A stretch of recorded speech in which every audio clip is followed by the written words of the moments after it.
A tale that is as captivating as it is heartbreaking. The life of Mary, Queen of Scots, born in 1542 and becoming the heir apparent of the Scottish throne, having to negotiate the dangerous terrain of a country split between Catholics and Protestants in eternal religious strife. She was exposed to the intricacies of European diplomacy during her brief tenure of Queen Consort of France, but upon her return to Scotland was thrown into a whirlwind of political alliances.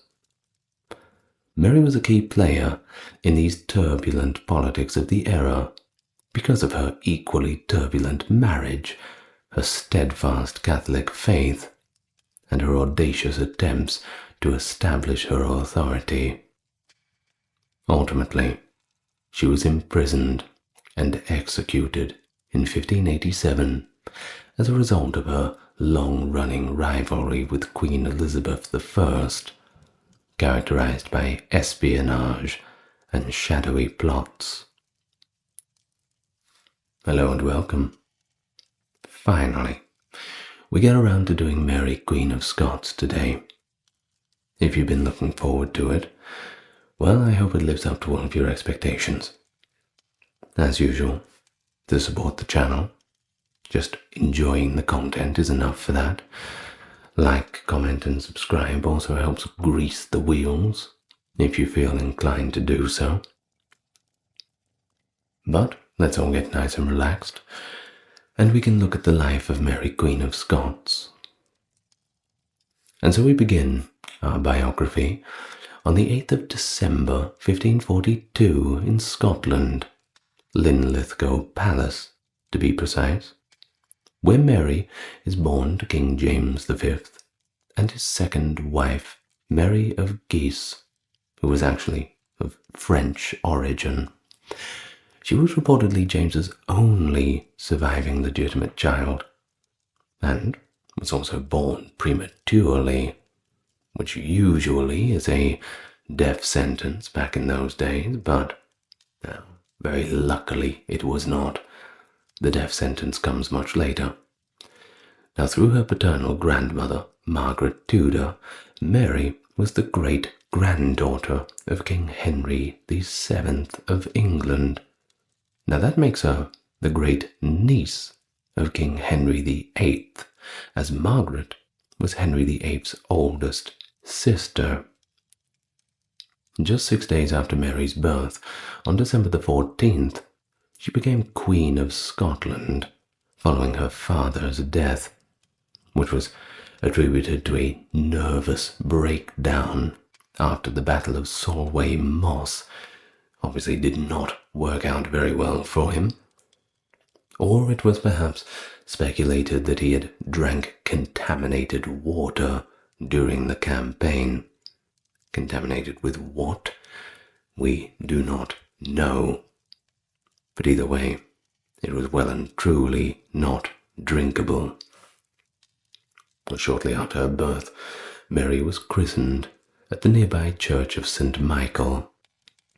In March of 1543, the English diplomat Ralph Sadler visited Linlithgow Palace, and, after her nurse, Jean Sinclair, unwrapped the infant, described her as goodly a child I have seen of her age, and as like to live.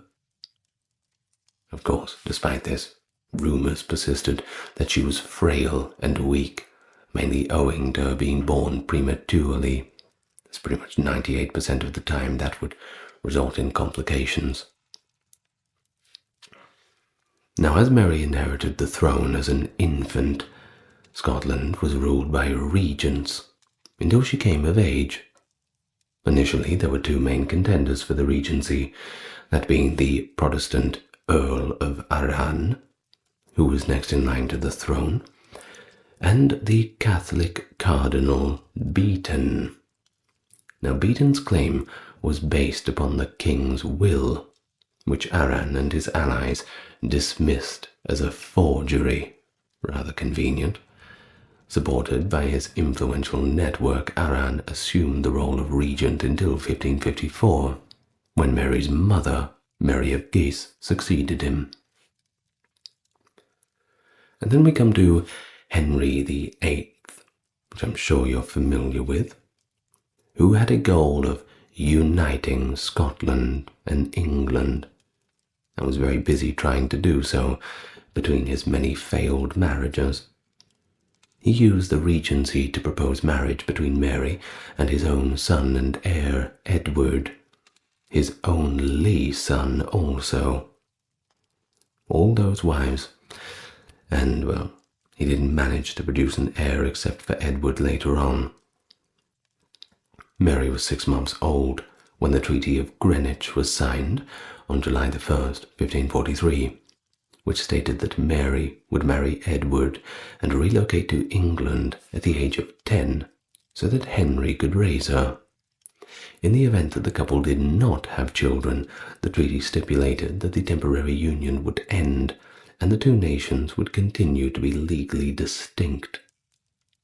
Once more in power, Cardinal Beaton started promoting a pro-Catholic, but also a pro-French agenda.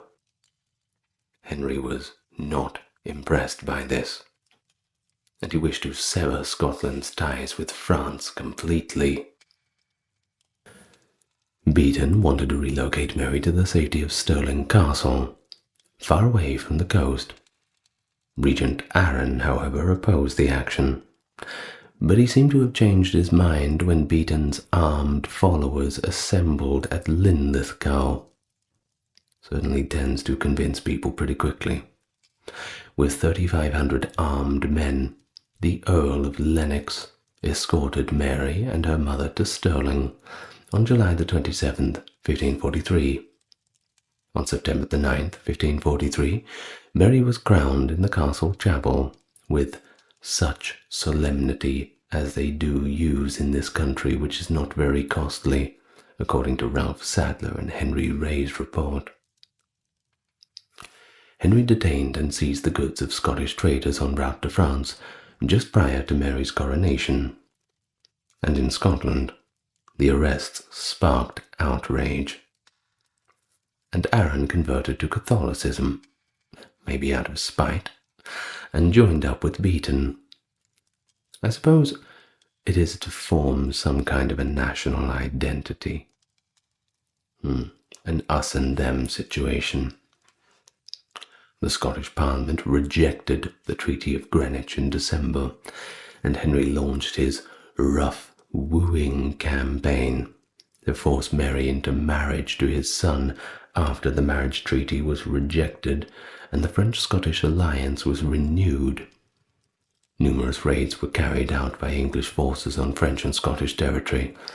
The Scots took Mary to Dunkeld for protection, when the English Earl of Hertford, later Duke of Somerset, raided Edinburgh in May of 1544. In May of 1546, Protestant lairds killed Beaton, rest in peace to him, and 9 months after Henry VIII's death, on the 10th of September 1547, the Scots were once again soundly defeated at the Battle of Pinkie.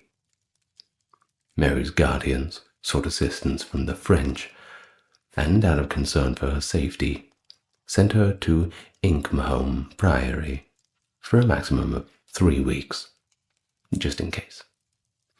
King Henry II of France suggested marrying the young queen to his 3-year-old son, Dauphin Francis, in order to bring France and Scotland together. Nothing does like that, like a wedding. Arran accepted the marriage on the condition of receiving French military assistance and a French dukedom for himself. For Mary's protection, she was transferred to Dumbarton Castle in February of 1548. The strategic town of Haddington was then taken by the English, who once again left a path of destruction in their wake. The long-awaited French assistance finally reached Leith in June, where it besieged and eventually captured Haddington. A Scottish Parliament convened at a nunnery close to the town on July 7, 1548, and approved the French marriage contract.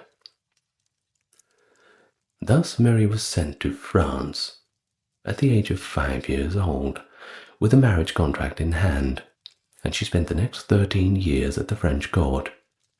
The French fleet, led by Nicolas de Villegagnon and dispatched by Henry II, set sail with Mary from Dumbarton on August 7, 1548, and reached Roscoff at Saint-Paul-de-Léon in Brittany a week or more later. Along with Mary was her own court, which included 2 illegitimate half-brothers and the 4 Marys, 4 girls of her own age, also named Marys, daughters of Scotland's most noble aristocratic families. At least back then this was Beaton, Fleming, Seton, and Livingston. Janet, Lady Fleming, half-sister of James V, the mother of Mary Fleming, was made governess. A French governess named Françoise de Paroy succeeded Lady Fleming when she left France in 1551. During her early years, Mary was described as lively, attractive, and intelligent, based on accounts from the time. With the exception of Catherine de' Medici, the wife of Henry II, she was a favourite of the French court. That being said, Catherine de' Medici was not the nicest person. You might want to watch my video on the French Wars of Religion and the St. Bartholomew's Day Massacre. You'll get what I mean. Well, of course, Mary was taught in French, Italian, Latin, Spanish, and Greek, in addition to her native language of Scots. That's right, back then they were speaking their native language. She was also proficient in prose, poetry, horsemanship, falconry, needlework, and, apparently, she was a beast on the lute. Always helps. If you've not listened to Bach's Lute Suite, I advise that you do. It's really fantastic. She was also taught to dance by balladin Jehan Paul. With Elizabeth of Valois, her future sister-in-law, Mary retained the nostalgic memories in later life, and they became close friends. One of Mary's main advisors, and another significant influence on her early years, was her maternal grandmother, Antoinette de Bourbon. Mary was described in portraits as having a small, oval head, and also very smooth and pale skin. Now, this could have been ruined by the fact that she contracted smallpox during her early years, but apparently it did not alter her appearance, and as an adult, she was described as remarkably beautiful. Well, by 16th century standards, she was actually pretty tall, 5'11", or 1.8 meters. In contrast, Henry II's son and heir, Francis, was unusually short, and it didn't help that he would also speak with quite a stutter. Henry said, from the first day they met, my son and she got on as well as they had known each other for a long time. So, on the 4th of April, 1558, Mary signed a confidential contract that, if she died without a will, she would give the French crown Scotland and her claim to England. The Dauphin became the King Consort of Scotland after she married him at Notre Dame de Paris 20 years later. The only living sibling of Henry VIII's eldest daughter, that being Mary I of England, also known as Bloody Mary, succeeded her in November of 1558. The Stuarts were not allowed to inherit the English throne, as stipulated in Henry VIII's final will and testament, and Elizabeth was acknowledged as her sister's heir by the Third Succession Act, which was passed by English Parliament in 1543. However, Mary Stuart, the senior surviving legitimate descendant of Henry VII, through her grandmother Margaret Tudor, was seen by many Catholics as the legitimate Queen of England, and Elizabeth as illegitimate. The oldest son and daughter-in-law of Henry II of France were then crowned King and Queen of England. England's royal arms were quartered with Francis and Mary's in France. Mary and Elizabeth were constantly at odds over Mary's claim to the English throne. July 10th, 1559, Henry II dies. Not peacefully in his bed either, due to injuries he had received in a joust. Francis, who was then 15, and Mary 16, were crowned King and Queen of France. Two of the Queen's uncles, the Duke of Guise and Cardinal of Lorraine, had gained political dominance in France and were referred to by some historians as la tyrannie Guisienne, the tyrannical. Mary's mother, who was only able to keep effective control of Scotland with the help of French troops, was losing ground to the Protestant lords of the congregation. The Protestant lords sought to secure Protestantism by inviting English troops to Scotland at the beginning of 1560. The tumult of Amboise, a Huguenot rebellion in France, prevented the French from providing additional assistance. They were far too busy massacring each other. Rather, the Guise brothers dispatched envoys to engage in settlement negotiations. The issue of future Franco-Scots relations became urgent after the death of their sister, Mary's mother, on the 11th of June 1560. Mary's representatives signed the Treaty of Edinburgh on June the 6th, 1560, which committed France and England to removing troops from Scotland. Still in France, and still mourning for her lost mother, the 17-year-old Mary refused to ratify the treaty, even though France acknowledged Elizabeth's right to govern England. Francis II, well, he passed away December 5th, 1560, from a brain abscess caused by an ear infection. Mary was distraught. It hit her pretty hard, especially at that age. They'd hardly been married a few years. Catherine de' Medici, her mother-in-law, became regent for Charles IX, the 10-year-old brother of the late king who inherited the French throne. 9 months later, Mary made her way back to Scotland, reaching Leith on August 19th, 1561. Mary, who had been in France since she was 5 years old, had very little first-hand knowledge of the perilous and intricate politics of Scotland at the time. She had no idea how bad things were, and less of an idea how bad they were about to get, especially for her. Well, she was viewed with suspicion by the Queen of England, of course, and many of her subjects because she was a devoted Catholic. Protestant and Catholic factions were at odds in Scotland, had been for a long time. One of the Protestant leaders was the Earl of Moray, Mary's illegitimate half-brother. Mary was criticized by the Protestant reformer John Knox for attending Mass, dancing, and apparently he wasn't happy with her wearing excessively ornate clothing. Okay, mind your own business.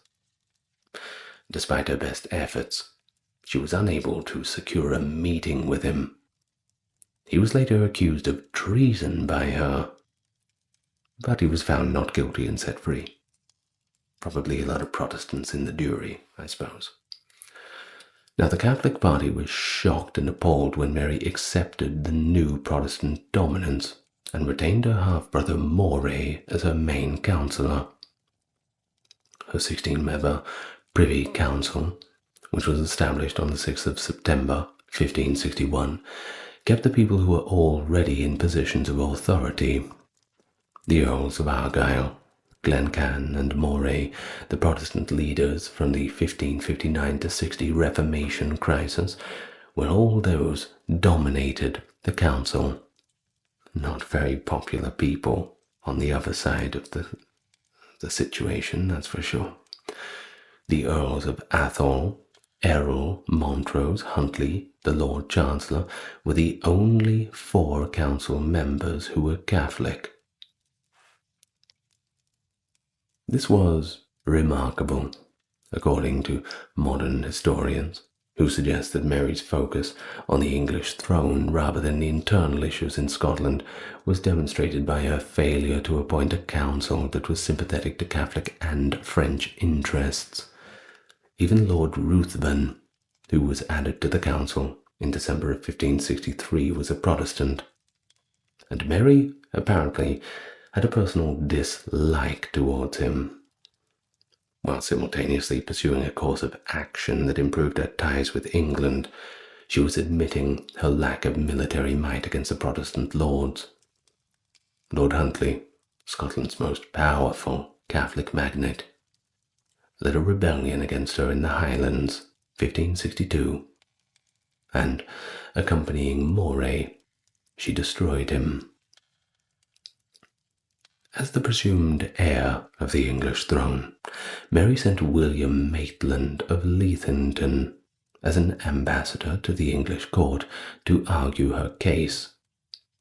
Elizabeth was afraid that naming a possible heir would lead to a plot to replace her with the one who was chosen. She assured Maitland, though, that Mary was the only person she knew with a stronger claim. The 2 queens were scheduled to meet in England in August or September of 1562 at either York or Nottingham, according to plans made in late 1561. The civil war in France, however, caused Elizabeth to send Sir Henry Sidney to cancel Mary's visit in July. After that, Mary focused on recruiting a new husband from Europe's aristocracy, a pool of very rich and eligible bachelors. She fiercely protested, however, when her uncle, the Cardinal of Lorraine, started talks with the Archduke Charles of Austria without her permission, and the talks broke down. Don Carlos, the reportedly mentally ill heir apparent of King Philip II of Spain, rejected her own attempt to negotiate a marriage with him. In an attempt to neutralize Mary, Elizabeth proposed that she wed Robert Dudley, the first Earl of Leicester, an English Protestant. The Queen's own favourite and brother-in-law of Sir Henry Sidney, Dudley was someone Elizabeth believed she could control. To inform Mary that Elizabeth would proceed to the inquisition of her right and title to be our next cousin and heir if she married an English nobleman, she dispatched an ambassador, Thomas Randolph. Due in part to the intended bridegroom's refusal, the proposal was unsuccessful. No daylights nor heel taps, I'm afraid. But, on the other hand, Pierre de Boscalel de Chastelar, that's a long name, do apologize for my French, I'll do my best here, a French poet who lived at Mary's court, seemed to be quite enamored with Mary. And well, if you got a French poet chasing after you, well, bad luck for all of the other suitors. During a security search in early 1563, they actually found him hidden beneath her bed, seemingly with the intention of jumping out and surprising her when she was in her chamber all alone and declaring his love for her. Some stereotypes certainly seem to ring true. Well, Mary did not see the humor in this, and upon discovering this, she actually exiled him from Scotland Reportedly, she was absolutely appalled that he would do something like that. The worst she can say is no, right? Well, the decree went unheeded, unfortunately. Now, when she was about to undress 2 days later, he pushed his way into her room, uninvited, just barged in. She, of course, responded with fear and rage, and apparently she had yelled out, "Thrust your dagger into the villain," as Moray hurried into the room after hearing her cries for assistance. But Moray said no, because Chastelain was already restrained. Well, he didn't get away with that one. Unfortunately, he was put on trial for treason, and then he was decapitated. Chastelain was involved also in a Huguenot conspiracy to dishonor Mary, apparently, by damaging her reputation, and his ardor was apparently a complete facade. That's arguable. At least that's what he was charged with. Could be. Either way, Mary was having nothing of it. As much as his story ends in a tragic beheading, I can't help but laugh at the whole situation. Rest in peace to Mr. Chastelain. When Mary was grieving for Francis in February of 1561, she had met Henry Stuart, Lord Darnley, her English half-born cousin, for a short time. Darnley's parents, the Earl and Countess of Lennox, were both English landowners and members of the Scottish nobility. They supposedly sent him to France to offer their condolences, to see if their son and Mary could be a match. The patrilineal descendants of the High Stewards of Scotland, Mary and Darnley, were both grandchildren of Margaret Tudor, the sister of Henry VIII of England. Darnley was descended from Mary Stuart, Countess of Arran, a daughter of James II of Scotland, and therefore sharing a more recent Stuart ancestry with the Hamilton family.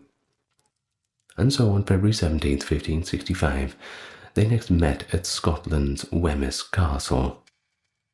Queen Elizabeth referred to him as the long lad, because he was more than 6 feet tall. At least I hope that's what she was referring to. Either way, Mary fell in love with him.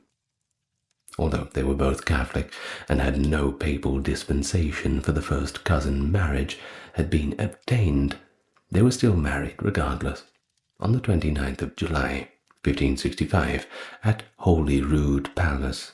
Now, Rood, by the way, is a old name for cross. So don't get confused thinking that there was the Rood Palace with the long lad. Well, the Earl of Leicester and William Cecil, 2 English statesmen, had fought to get Darnley a permit to leave England and travel to Scotland. Elizabeth felt threatened by the marriage, even though it was her own advisers that arranged it, since Mary and Darnley were both heirs to the English throne and were descended from her aunt. If they had children, they would have a stronger combined claim. The saying is that Queen Mary is bewitched, said Nicholas Throckmorton, an English ambassador, who added that the marriage could only be avoided by violence. Mary's insistence on the marriage appears to have been motivated by more passions than logic. Darnley was both her cousin and an English subject, which infuriated Elizabeth, who believed the marriage should not have proceeded without her consent. Of course, following Mary's marriage, the Earl of Moray, Mary's half-brother, publicly rebelled alongside Protestant lords, such as Lords Argyll and Glencairn. They were not too impressed with her marrying a Catholic, especially such a prominent one. To face them, Mary left Edinburgh on the 26th of August 1565. After failing to capture the castle, Moray left Edinburgh shortly after entering on the 30th. in order to raise additional troops, Mary went back to Edinburgh the following month. Now, without ever fighting directly, Mary and her army, and Moray and the rebellious lords roamed around Scotland in what became known as the Chase-About Raid. The restoration and release of Lord Huntley's son, as well as the return of James Hepburn, the fourth Earl of Bothwell, from exile in France, helped to bolster Mary's numbers. In October, Moray fled Scotland to England for asylum after failing to gather enough support. Mary expanded the composition of her Privy Council, including Protestants and Catholics. And before long, Darnley had become a little bit too overconfident. Unsatisfied with his role as King Consort, he insisted on the crown matrimonial, which would have granted him co-sovereign status in Scotland and the right to retain the Scottish throne in the event that he outlived his spouse. Bit of a retirement plan, it seems. They conceived by October in 1565, but their marriage deteriorated after Mary turned down his request. He was reportedly envious of her friendship with one David Rizzio, her Catholic private secretary, who was allegedly the child's father. Yeah, that'll degenerate a marriage, that's for sure. Darnley had joined a covert plot with Protestant lords by March 1566, including the nobles who had fought Mary in the Chase-About Raid. A group of conspirators, led by Darnley, fatally stabbed Rizzio on the 9th of March during a dinner party at Holyrood, Paris, right in front of Mary. You can imagine how damaging that would have been to the poor thing. Mary received Moray at Holyrood over the course of the following 2 days, and a disillusioned Darnley changed sides. Darnley and Mary fled the palace on the evening of March 11th. After temporarily relocating to Dunbar Castle, they left for Edinburgh on March 18th. The council once again included Lords Moray, Argyll, and Glencairn, the former rebels. On June the 19th, 1566, James, Mary's son by Darnley, was born in Edinburgh Castle. But her marriage had fell apart as a result of Rizzio's murder. While residing in Jedburgh in the Scottish borders of October 1566, Mary rode a horse for at least 4 hours each way to visit the Earl of Bothwell at Hermitage Castle, where he was recovering from injuries he had received in a battle with John Eliot of Park. Although no suspicions were raised at the time, and Mary was accompanied by her council members and guards, her enemies later used the ride as proof that the two were having it off. Well, she became seriously ill shortly after returning to Jedburgh, experiencing frequent vomiting, convulsions, loss of vision, speech, and periods of unconsciousness. Diagnosis? She's dying.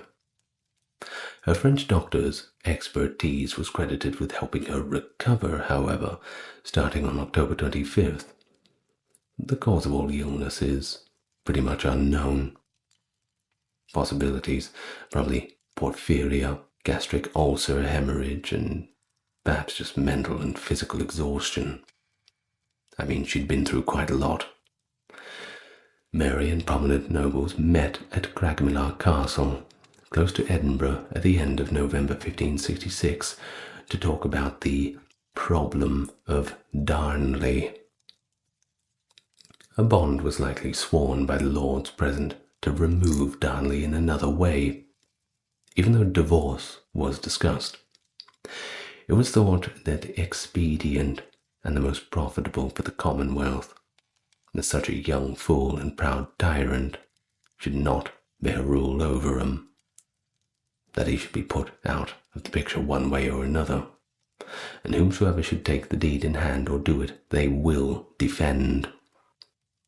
Of course, Darnley knew the writing was on the wall, so he fled to Glasgow to stay on one of his father's estates after his son was baptized at Stirling, just a few days before Christmas.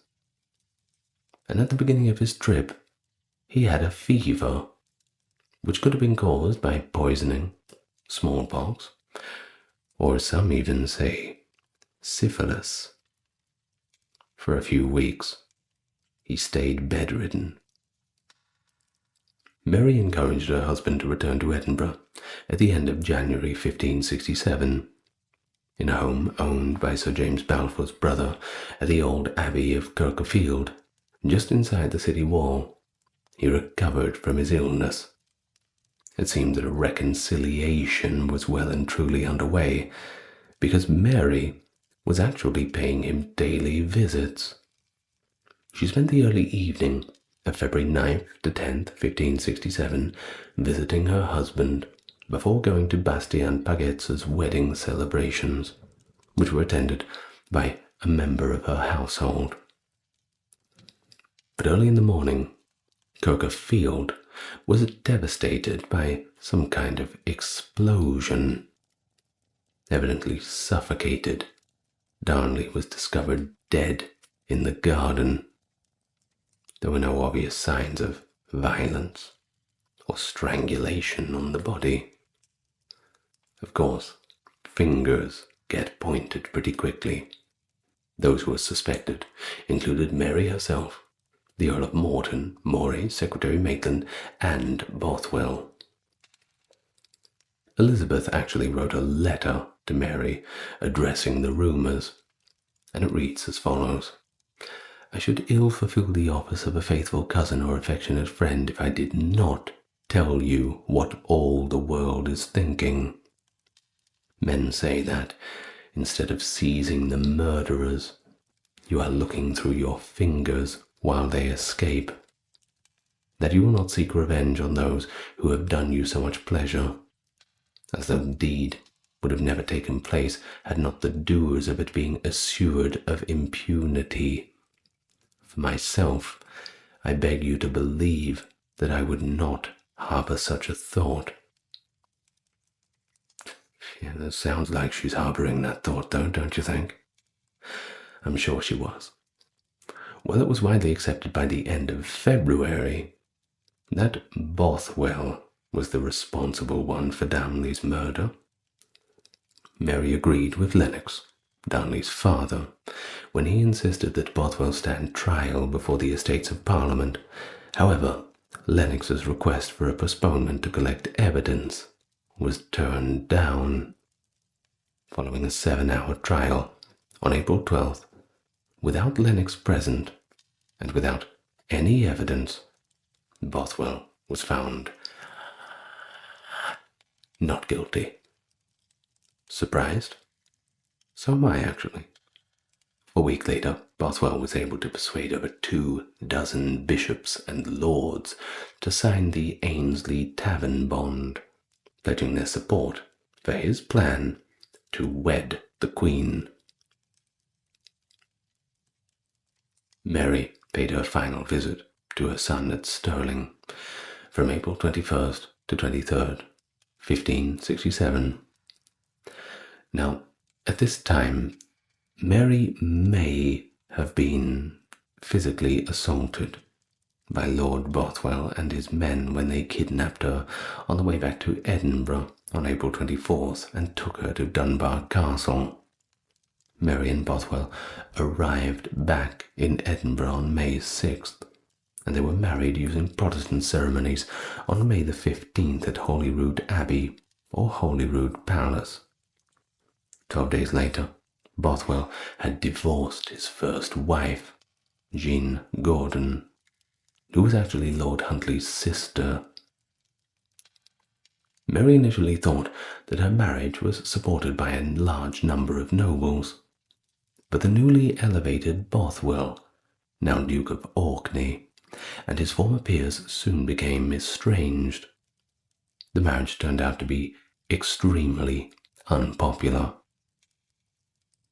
since Catholics did not accept Bothwell's divorce or the legitimacy of the Protestant service, they viewed the marriage as frankly illegal. Mary's marriage to the man suspected of killing her husband shocked both Catholics and Protestants. Well, because of all this turbulence in the marriage, Mary began to lose hope. The Confederate Lords, a group of 26 Scottish peers, rebelled against Mary and Bothwell and organized their own army to confront her. On June the 15th, Mary and Bothwell faced the Lords at Carberry Hill. However, there was no conflict, because Mary's army withered away during the talks.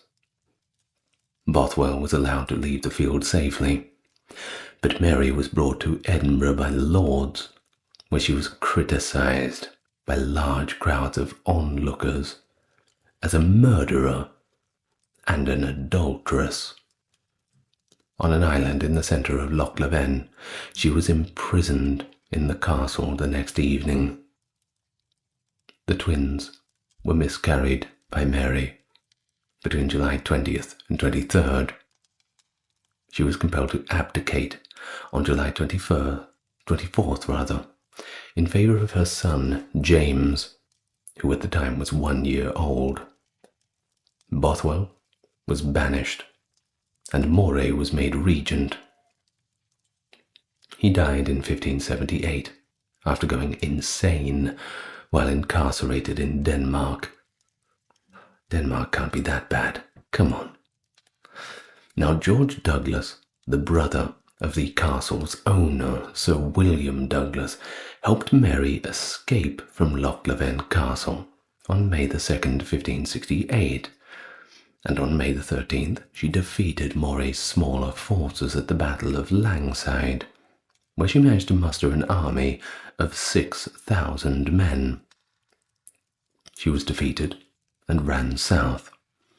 On May the 16th, she took a fishing boat across the Solway Firth into England, and after spending the night at Dundrenham Abbey, she then arrived in northern England, countryside of Cumberland, where she spent the night at Workingham Hall.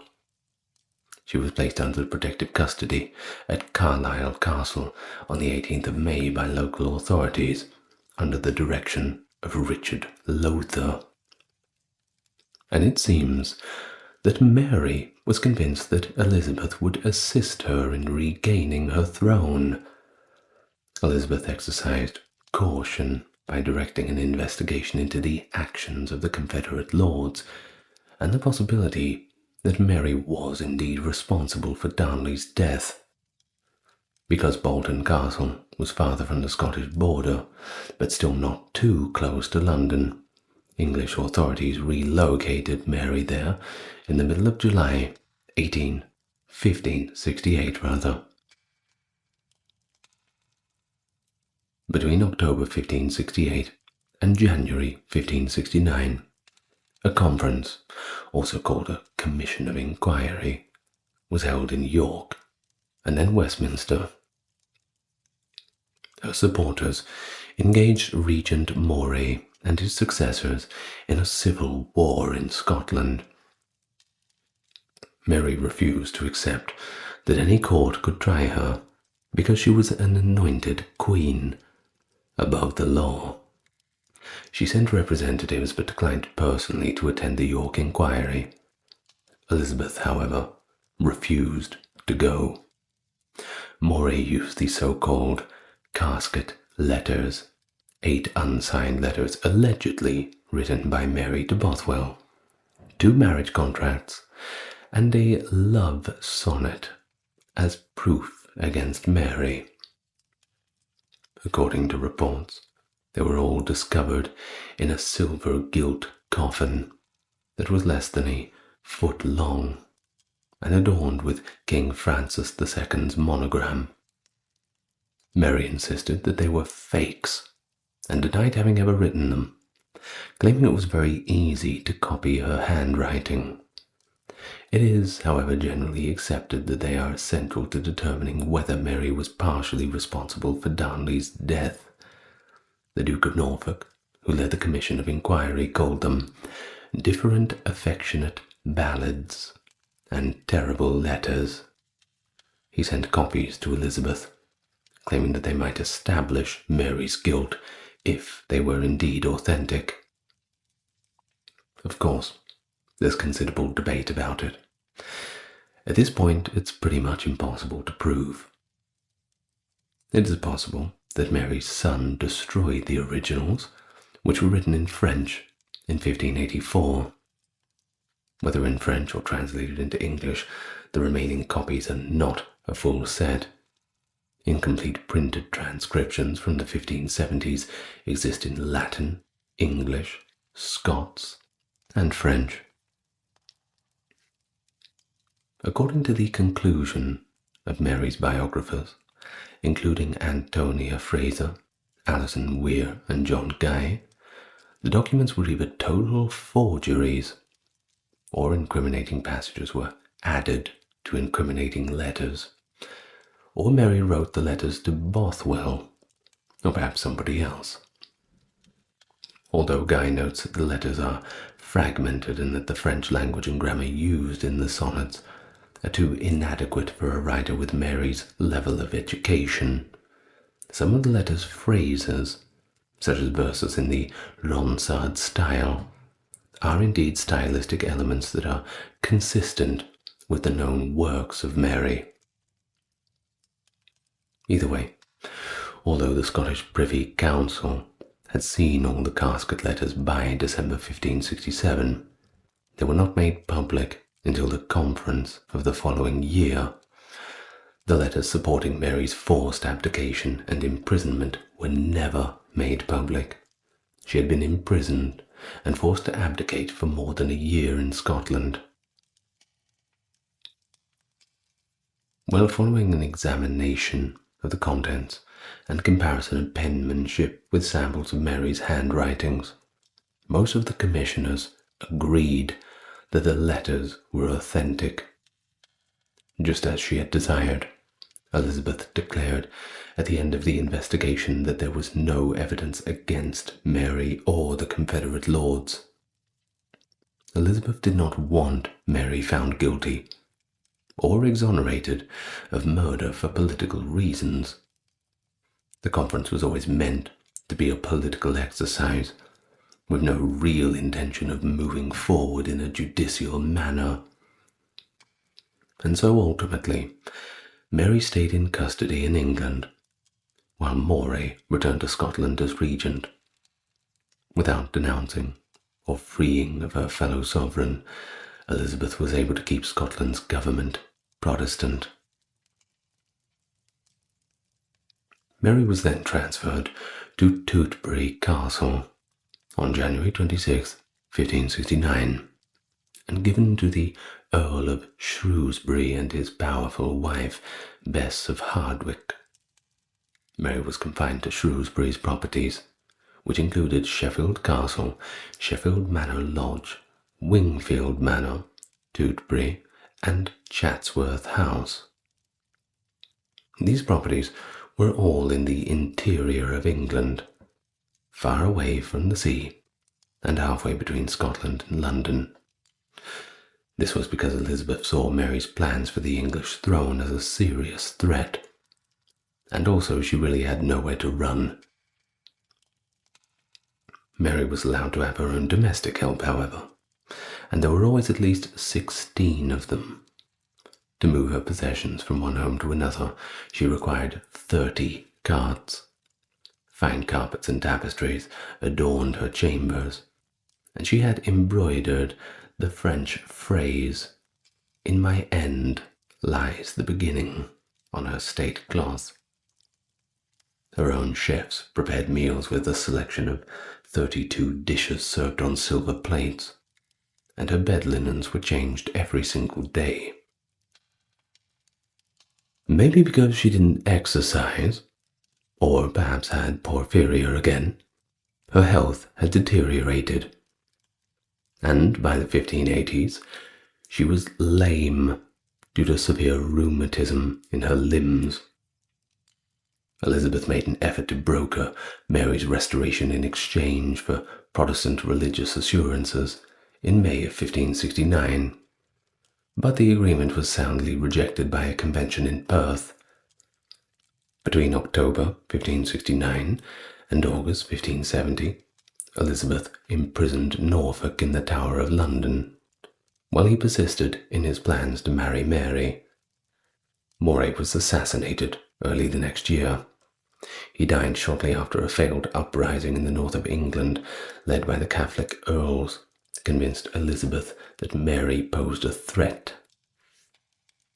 The anti-Mary forces' strength then increased when English troops entered the Scottish Civil War. With the help of spies stationed in Mary's home, Elizabeth's principal secretary, William Cecil, Lord Burghley, and Sir Francis Walsingham kept a very close eye on her. The Ridolfi plot, which involved replacing Elizabeth with Mary with the aid of Spanish troops and the Duke of Norfolk, was discovered in 1571 by Cecil and Walsingham, who were then England's ambassadors to France. Now, following Norfolk's execution, the English Parliament proposed a bill that would have barred Mary from the throne, but Elizabeth declined to grant royal assent. The casket letters were published in London to discredit Mary. Mary-centered plots persisted. In the latter part of the 1570s, Pope Gregory XIII approved a plan to marry her to John of Austria, an illegitimate half-brother of Philip II of Spain, and the governor of the Low Countries, who was to plan the invasion of England from the Spanish Netherlands. In 2022, scores of ciphered letters Mary sent to Michel de Castelnau, the French ambassador, were found and decrypted. Following the Throckmorton plot in 1583, Walsingham, who is currently the Queen's principal secretary, introduced the Act for the Queen's Safety and Bond of Association, which authorized the execution of anyone who conspired against Elizabeth and sought to stop a presumed successor from making money off her murder. Mary suggested an association with her son James in 1584. She declared that she was prepared to give up her pretenses for the English crown, stay in England, and retire after rejecting the Pope's excommunication bill. A league of offensive plays against France was another offer she made. She accepted that there should be no change in religion, agreed that James should marry with Elizabeth's knowledge, and suggested a general amnesty for Scotland. Her sole request was that the circumstances of her imprisonment be immediately improved. After initially supporting the plan, James turned against it and signed an alliance treaty with Elizabeth, leaving his mother behind. Because Elizabeth did not believe Mary would stop scheming against her during the negotiations, she also rejected the association. Thomas Morgan, Mary's agent, was implicated in William Parry's February 1585 conviction for conspiring to kill Elizabeth without Mary's knowledge. Mary was then transferred to Sir Amias Paulet for more strict custody in April. She was transferred to a moated manor house at Chartley for Christmas. August 11th, 1586, Mary was arrested while riding and taken to Tixall Hall in Staffordshire after being linked to the Babington plot. Walsingham had personally caused Mary's letters to be smuggled out of Chartley in an effort to trap her. Mary was tricked into believing the letters were safe, but Walsingham actually decoded and read them. It is evident from these letters that Mary had approved of Elizabeth's attempted murder. And so, after a 4-day journey that ended on September 25th, Mary was transferred to Fotheringhay Castle, A court of 36 noblemen, including Cecil, Shrewsbury, and Walsingham, tried her for treason in October under the Act for the Queen's Safety. Of course, Mary vehemently refuted all the accusations. She advised the doctors, "Look to your consciences, and remember that the theatre of the whole world is wider than the kingdom of England." She protested that she had been denied access to legal counsel, that she had been denied the chance to examine the evidence, that her papers had been taken from her, and that she could not be found guilty of treason because she was a foreign anointed queen and had never been an English subject. Well, that's a loophole, isn't it? I suppose it's a good point. Well, it wasn't good enough. On October the 25th, she was found guilty and given the death penalty. Only one commissioner, Lord Zouch, voiced any opposition. Mary was informed that she would be put to death the following morning at Fotheringhay on the evening of February 7th, 1587. In the final hours of her life, she wrote her will and a letter to the King of France, distributed her possessions to her family, and prayed. Black cloth was used to cover the scaffold that was set up in the great hall. Reached by 2 or 3 steps, it was equipped with the block, 3 stools for her and the Earls of Kent and Shrewsbury, who were present to watch the execution, and a cushion on which she could kneel. As was customary for the executioner to ask the pardon of the person being executed, Bull and his assistant knelt before her and begged her for forgiveness. Mary responded, "I forgive you with all my heart, for now I hope you shall make an end to all my troubles." The executioners, along with her servants Jane Kennedy and Elizabeth Curl, assisted Mary in taking off her outer garments, exposing a velvet petticoat and sleeves in crimson brown, the Catholic Church's liturgical colour of martyrdom, with a black satin bodice and black trimmings. Never had such a grooms before, nor ever put off her clothes before such a company, Mary said with a smile as she undressed. Kennedy blindfolded her with a gold-embroidered white veil, knelt on the cushion in front of the block she placed her head on, and extended her arms. Her final statement, "Into thy hands, O Lord, I commend my spirit." But a single blow did not decapitate Mary. The first blow hit the back of her head instead of her neck, with the exception of a tiny piece of sinew that the executioner sliced through with the axe. The second blow severed the neck. He then raised her head and proclaimed, "God save the Queen." Mary had very short, grey hair, which was revealed when the auburn tresses in his hand turned out to be a wig, and the head dropped to the ground. Although eyewitness Emmanuel Tomascon omits these details from his exhaustive report.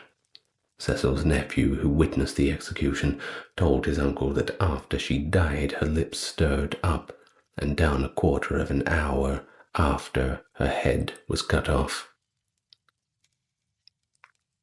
Elizabeth was furious when she learned of the execution, and claimed that the Privy Council had acted without her consent, and that Davidson had broke her orders not to give up the warrant.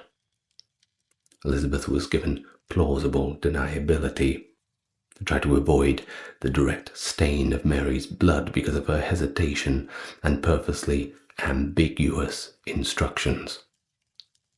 After being detained and cast into the Tower of London, Davidson was convicted of misprision.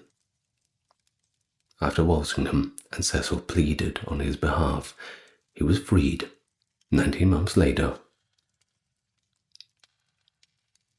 Before being buried in the Protestant service of Peterborough Cathedral in late 1587, her body was embalmed and kept safe in a lead coffin. Her request to be buried in France was denied. Her entrails, which were taken out during the embalming procedure, were interred secretly at Fotheringay Castle. When her son, King James, ordered her to be reburied at Westminster Abbey across from Elizabeth's tomb in 1612, her body was exhumed. In an effort to determine where her son, James of England, was buried, her tomb was opened in 1867. And that's where it ends. Thank you for watching so far. I'd like to thank the top-tier supporters: Dark, Gary, Kimberly, Ember, Ben, Britt, Charles, Erin, James, Jeffrey, Melissa, Scott, Stark Factory, Wendy, Jaden, Sherry, Jessica, Christine, Sally, Katiana, Christine, Fazabula, Gitmus, Maverick, Susan, Dr. Neuro Nerd, Cameron, Alexander, Nicholas, Daniel, JR, and Charlene. Thank you very much for watching, and I will see you in the next video. Lots of love to you all. Good night.